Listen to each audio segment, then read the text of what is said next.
right, welcome in Bears fans to the Bear Report film review of the Chicago Bears' second preseason game for the 2021 season. My name is Andrew Freeman. I'll be your host today as I break down some of the most notable plays from the Bears' 41-15 loss to the Buffalo Bills on Saturday. For those that were here for my last film breakdown last week, this is going to be a bit similar to what I did for week one, except this time I have a few more plays to go over after only doing 5 for the Dolphins game, so a lot more to break down here as we get into this thing. Unlike last week, I decided not to go live for this one just because of my schedule this week, but the plan is that once the regular season kicks into gear, we can get these things going on it live on a pretty consistent basis. Hopefully we don't have any more technical difficulties like we had in our last one here, but I digress. This is preseason for us too. We're just starting to get the kinks out for this thing. A reminder to those that are new to the channel or didn't watch my last film breakdown, you can check out my film review of the game versus the Miami Dolphins from last week here on the Bear Report YouTube channel, as well as some of my other work on the channel, including my video on Justin Fields that I did a couple weeks ago. If you're a fan of our content here on the Bear Report YouTube channel, make sure to like this video and subscribe to the channel.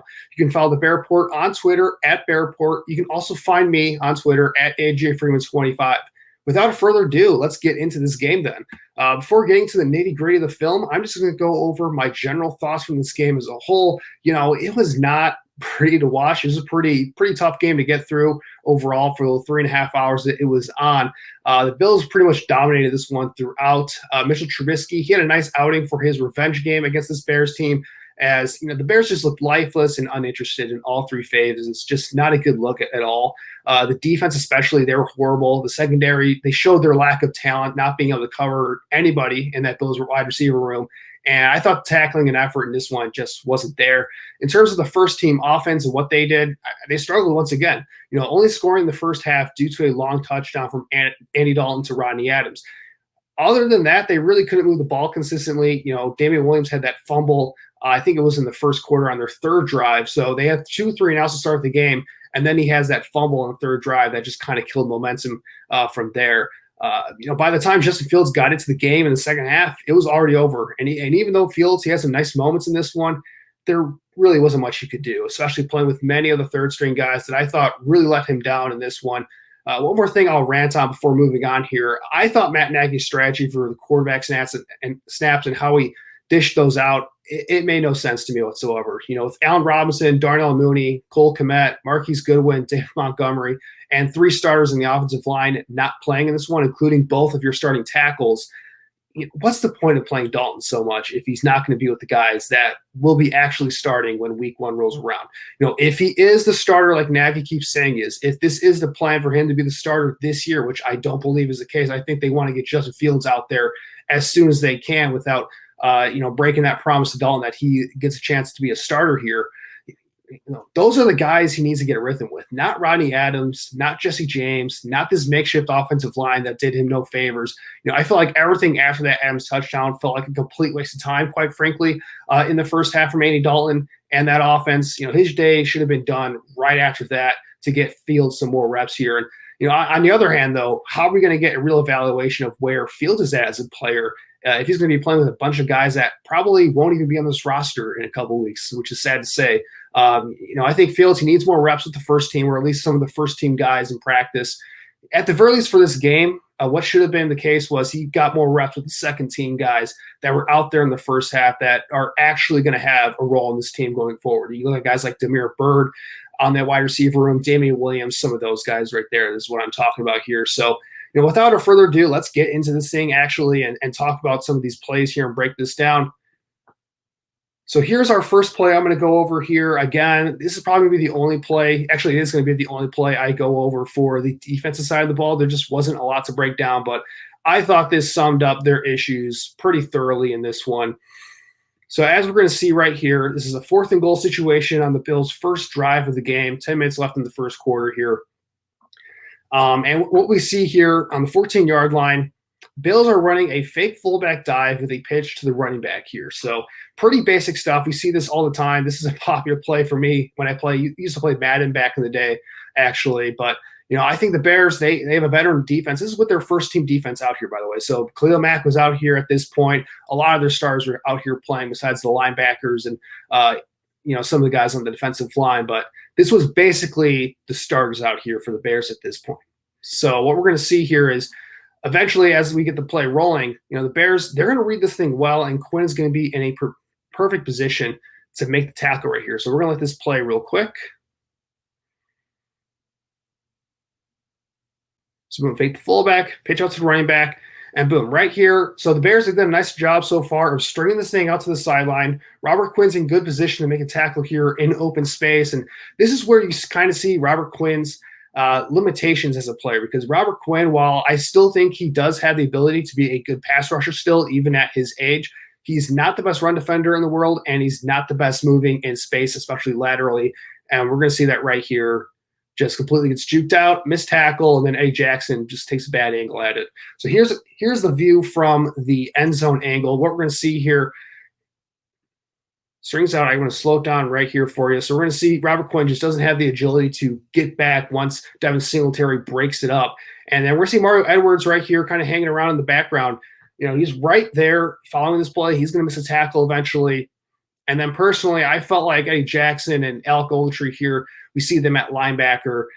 They don't do a really good job on this play, in my opinion, of finishing the play here. I thought both of those guys, they didn't finish the rep on this one, which is frustrating to say the least. You want to see them do that? I'm going to give Eddie Jackson a little bit of space on this one, a little bit of a slide here, just because he really hasn't had a lot of opportunities to get out there and practice since training camp started. He was nursing that injury over the first couple of weeks. This is really his first chance of live tackling, and we're gonna see right here, bad angle, and by the time he gets him down, it's already too late.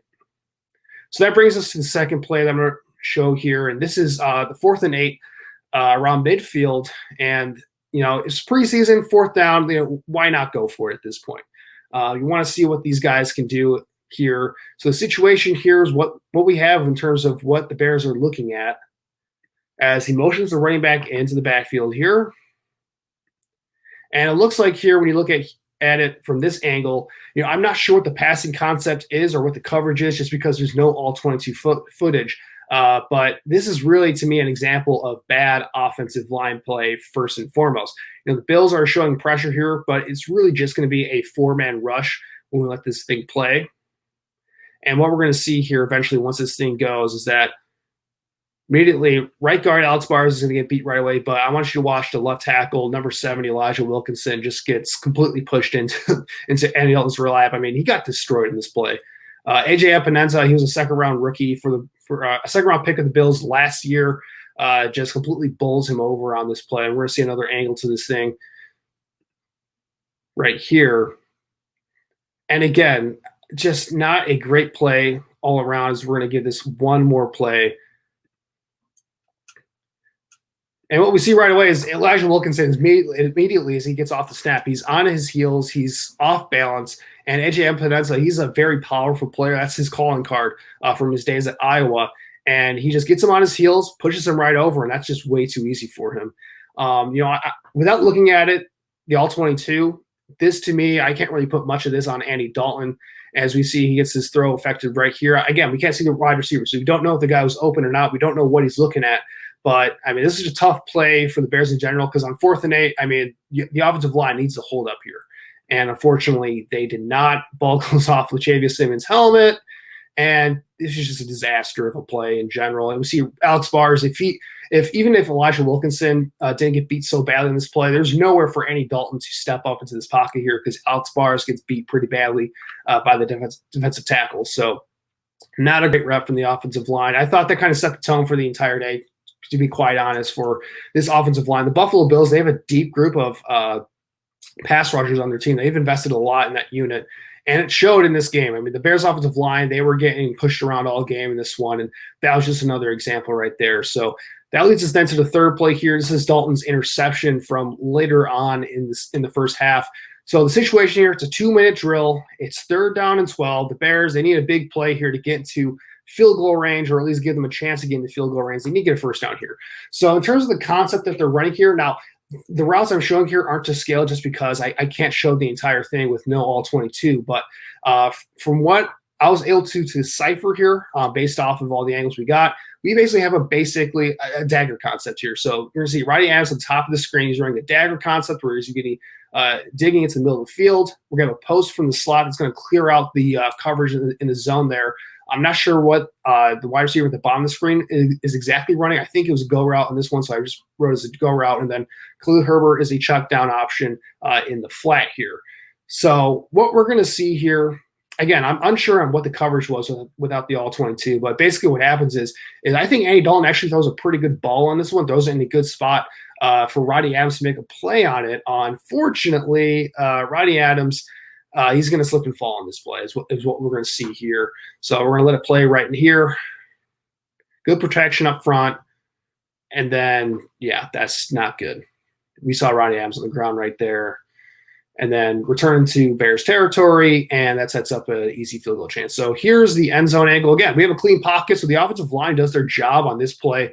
Wilkinson gets some help from Cody Whitehair here with that edge rusher. So there is a little bit of pressure here, but nothing really significant to affect this throw. And this is actually, again, if the wide receiver is working his way into this area right here, that's actually a pretty decent throw into a tight window right here to get in between the coverage. Would it have been a clean, pass and catch? Not necessarily. It's very possible that this would have been a contested opportunity for Adams if he stayed upright, but he would have had a chance, I think, to make a play on the ball here and get the first down. Unfortunately, that's not what happens here. We're going to see it again right here. Look at number 13 here as he makes his cut, and he just falls down. So this is the second time on this film breakdown series where we've covered a play where a wide receiver or just a receiver in general just falls down. So that kind of, again, it's Soldier Field turf. So, I mean, this is what to expect from wide receivers. It's unfortunate we're seeing that from the Bears' perspective so early on. You'd think that some opposing team wide receivers would be struggling with this, but no, that's what we're getting from the Bears receivers right now, and it just leads to an easy interception right here. So, is this one on Dalton necessarily? I don't know. Again, without Adam staying upright, we don't know how quality of a throw it was going to be. But from my perspective, I think this one is just a case of, when it rains, it pours. And at this point in the game, it just felt like everything was going against the Bears at this point in the game. And Adams slipping and falling and leading to that interception. Again, could Andy Dalton, could that have been an incomplete pass or an interception or a pass breakup? It could have been. It could have been a case where it's batted down and we're looking at a fourth down again.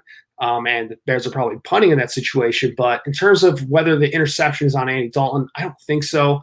But it was just one of those days for Andy Dalton out there. But in terms of a positive from Andy Dalton's day, there weren't too many of them. We're going to end this thing on a positive for Andy Dalton just to give him, I guess, some due here for his performance. He didn't really do much very well in this one, but it was a tough day for Dalton in this first team offense in general, just not a very good day in general. But in terms of what we have here, this is a touchdown that Dalton threw to Adams from earlier in, I believe, the second quarter. Yeah, second quarter here with 7 minutes to go. About second 8, the Bears ran the ball on the first play here. So what we're going to see here is the Bears are going to run a play action concept. They're going to fake an outside zone run. Kind of, I'm not sure if it's an RPO. I don't think it's an RPO because the Bears did end up setting back into pass protection after the run fake. So I think it's just a traditional run fake here out of the shotgun to Khalil Herbert. And in terms of the passing concept, what we're going to see here is that the Bears have a post-dig concept at the top of the screen with a go route, which, I mean, it's tough to see there because the scoreboard's in the way, but scoreboard is in the way, but we're going to have a go route by the wide receiver at the bottom of the screen to Rodney Adams. So the Bills, they're showing man in this coverage right here. And what we're going to see post-snap is that the safeties are going to rotate into a single high coverage. So what that means is that middle of the field is closed on this play, which means that post route you see at the top of the screen, that's not going to work on this play. That's pretty much dead and buried right there because we're going to have a safety in the middle of the field that can cover that. The play action ideally would take the linebacker out of the play for the slot receiver on the underneath dig route. But with middle field closed, that also means the safety is not in the way of the wide receiver on the bottom of the screen. So that sideline shot, that's going to be open for Andy Dalton to take a shot here. So that's what Andy Dalton does pretty much right away. So we're going to let this play here. So yeah, as we see, get play action, and Andy Dalton, he sees us right away. He's going to the shot on the go route.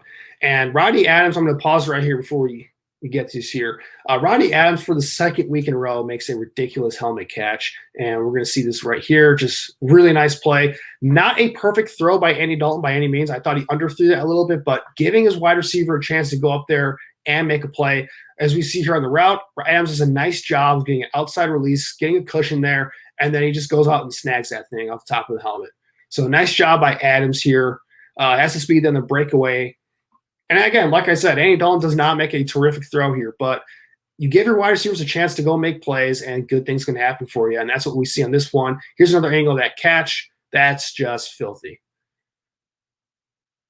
So that's the one positive I'll take away from Andy Dalton's day. I mean, he had that one throw, but other than that, there wasn't too much to really take away. Again, it was tough for Andy Dalton. He's playing with some of mainly the second team guys, not really the first team offense in this one. So it was kind of tough for him to really get into rhythm, I thought, for this one. But you know what? He was brought in here to be the starter, quote unquote, and he just did not play as well in this one. So just unfortunate for Andy Dalton here, but that leads us to Justin Fields. This is probably the guy you want me to talk about the most here.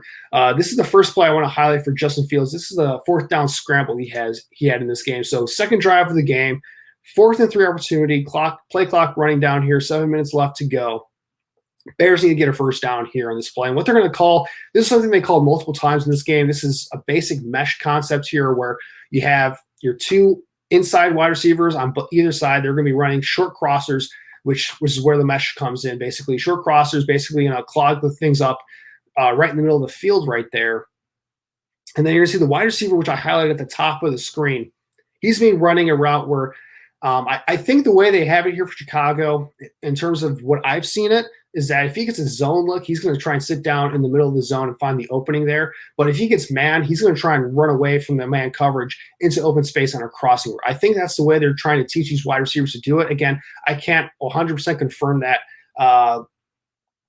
without all 22 film to go off of here. But what the read is basically going to be for Justin Fields is the first read is going to be running back Khalil Herbert out of the backfield.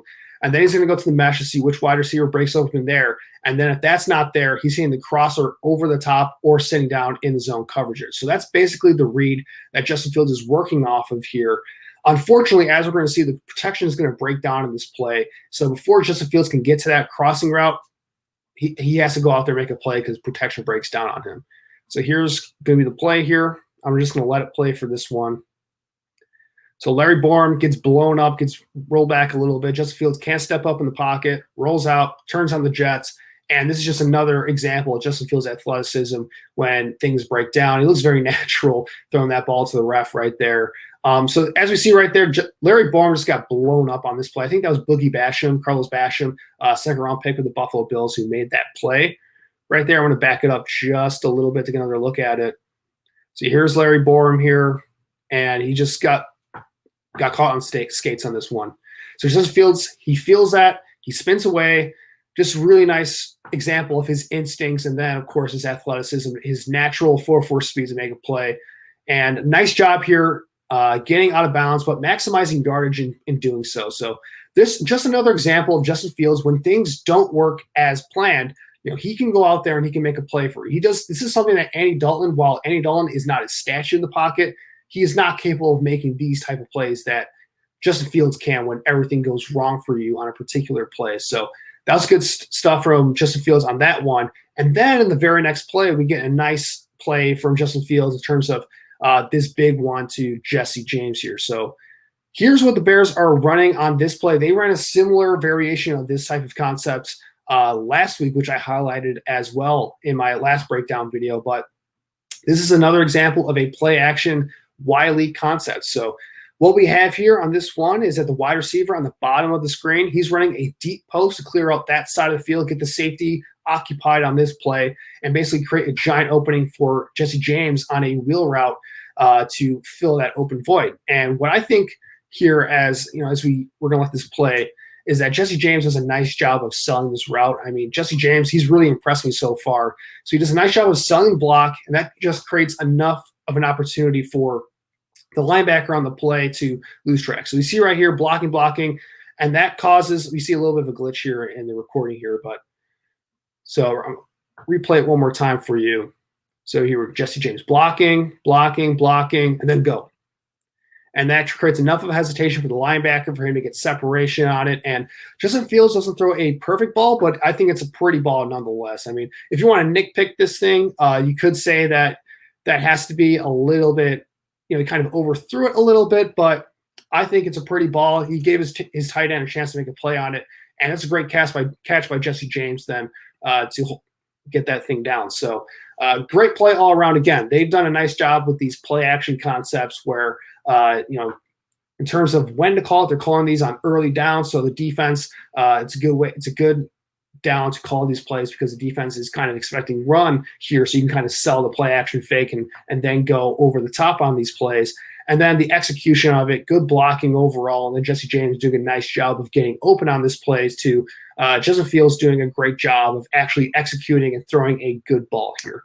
So, and then this is another play I want to highlight. Same drive here on this one, 3rd and goal. And this is an interesting one here. So you have Khalil Herbert going out in motion here, which confirms to Justin Fields on this play that he's getting a zone on this play. So this is either cover 2 or cover 4 match concept here. What we're going to end up seeing here is, I know on the bottom side here, if you look at the tight end in the slot on the bottom here by where they have the 3rd and goal showing, they're going to be basically bracketing that route with the safety over the top and the linebacker covering the tight end here. But what they want to attack here, essentially, for the Bears is they want to attack the middle of the field that I highlighted right here. So the middle of the field on this play is open. Because there's no safety in the middle of the field, that's what we call middle of the field open. If there's a safety sitting there in the middle of the field, like in cover 3, that's middle of the field closed. So because it's middle of the field open, what we have here is basically 5 streaks on this play, and it's essentially just clearing out the middle of the field for a jump ball to Jesse James in the back of the end zone here. So because the middle of the field is open, all Justin Fields has to worry about is that linebacker who's been playing Tampa 2 against Jesse James, basically in a one-on-one matchup here. Throw it high, throw it to the outside, and let him make a play on this one. So we're going to let this play one time here. And this is a good ball, in my opinion, from Justin Fields, but Jesse James, unfortunately, just mistimes his throws. So got picked up the stunt by the offensive line and then just mistimed it. He jumped too early. So, again, here's another angle right there.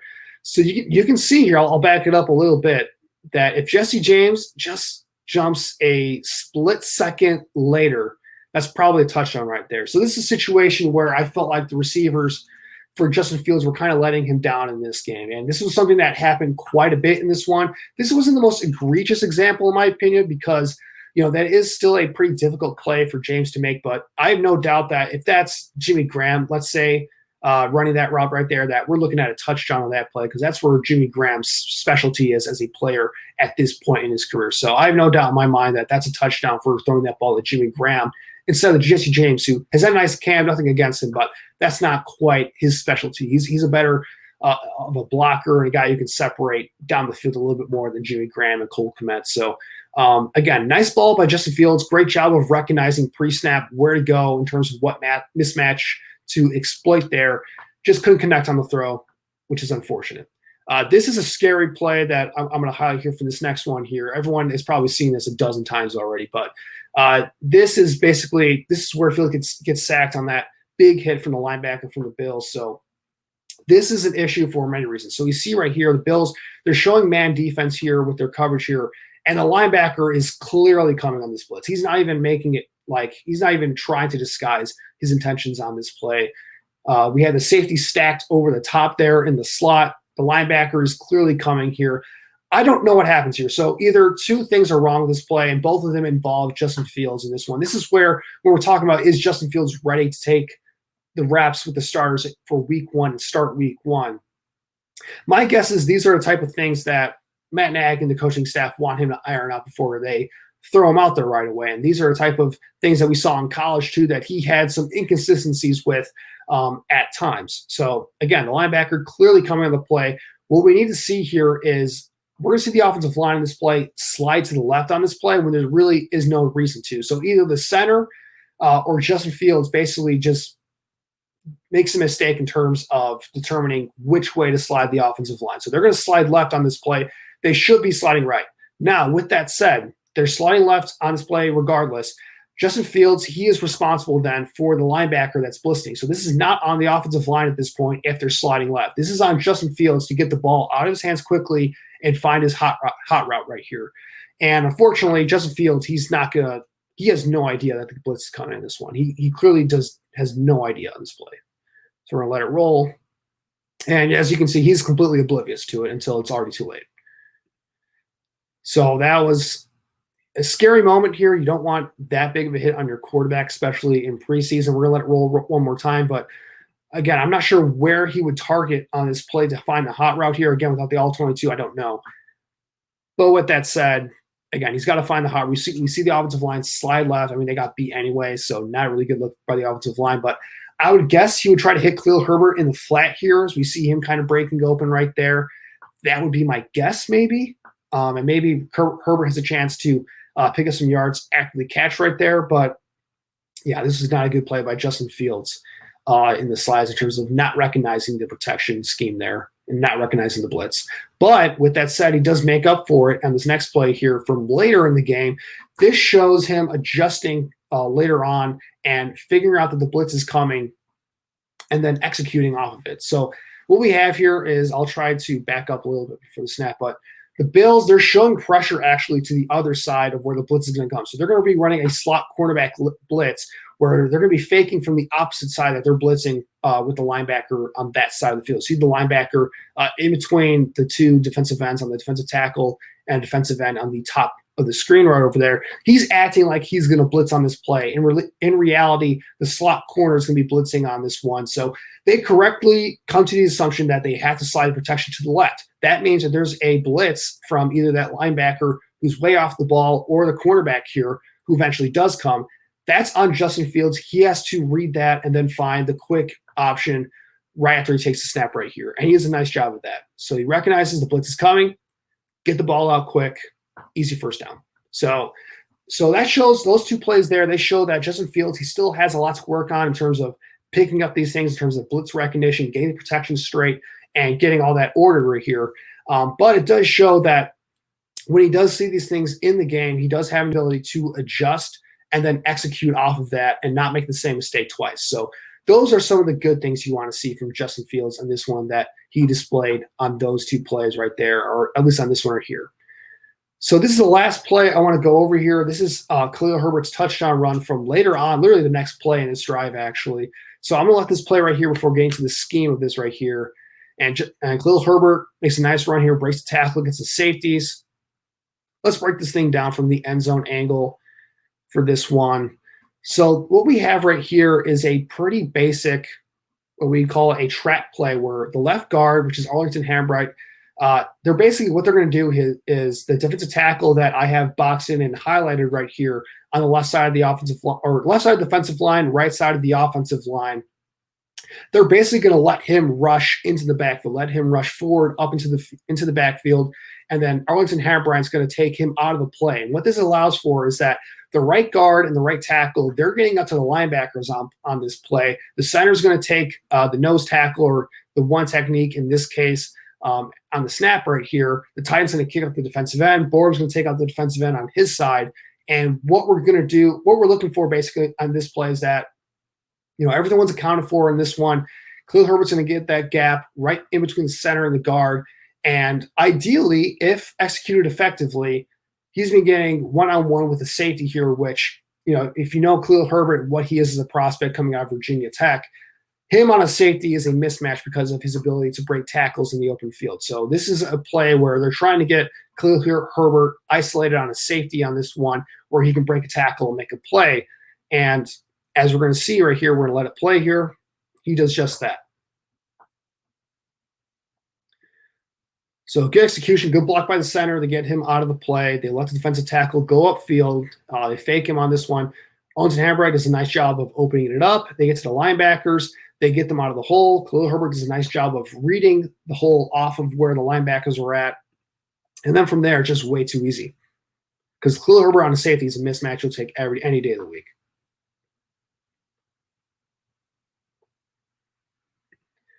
All right, so that is going to do it for breaking down some of those plays right there.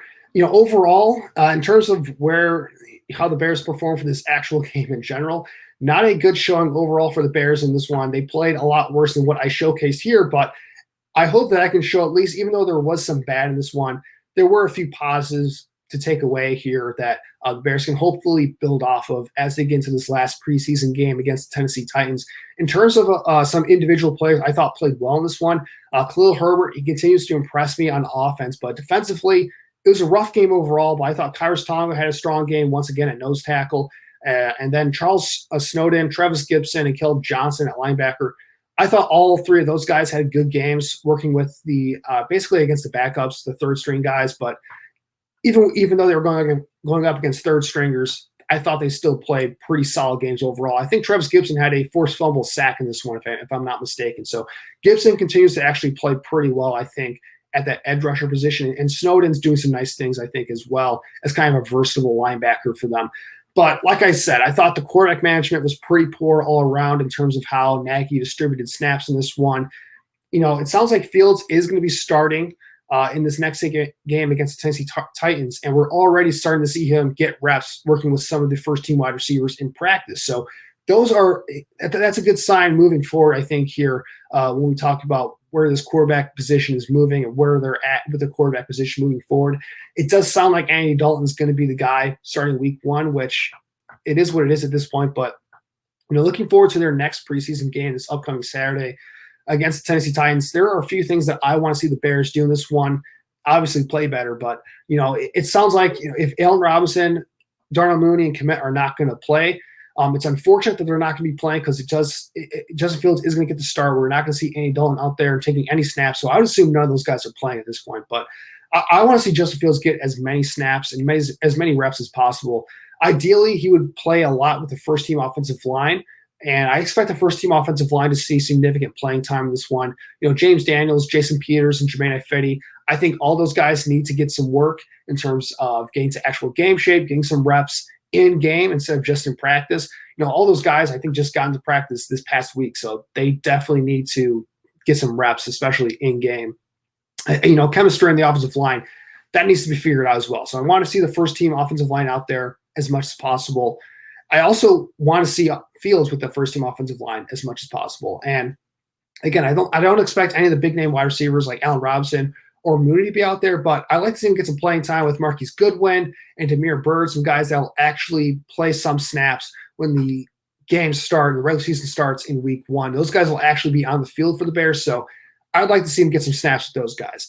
Defensively, I don't want to see, on the opposite end, I don't want to see any of the key guys playing, like Khalil Mack, Keem Hicks, Eddie Goldman, Eddie Jackson, Roquan, Jalen Johnson. Like, those guys should not be playing. Let's keep them healthy for week one. They cannot afford any additional holes on that side of the ball because the quarterback position is a huge hole for this defense right now. So they need all those guys healthy at this point. And in terms of what to expect from the actual game, I want to see better tackling and coverage overall from this defense. We'll see how this quarterback competition plays out in this one. I think it's going to come down to the wire here in the last couple of weeks of training camp before we actually see them start preparing for week one with the Los Angeles Rams. But it sounds like Kendall Vildor is going to get that starting job. But Artie Burns actually had a pretty solid game, I thought, against the Bills. So he's going to be fighting for a roster spot as well. So that quarterback competition, again, we'll see what ends up happening there with that. And I think a lot of it's going to come down to how those guys perform in this last preseason game. So anyway, those are my thoughts on this last week of preseason football for the Chicago Bears. Hopefully next week is a little bit more watchable, but keep in mind that this is preseason. So I suggest taking a deep breath and relaxing a little bit, no matter the outcome here. At the end of the day, these games don't matter in the grand scheme of things. It's nice that we're this much closer to week one of the regular season, though, where the real fun begins. So that's going to do it for me today. Make sure to like and subscribe if you dig these breakdown videos. You can check out more video content here on the Bear Report YouTube channel as well. It's going to be a big year for us in that regard.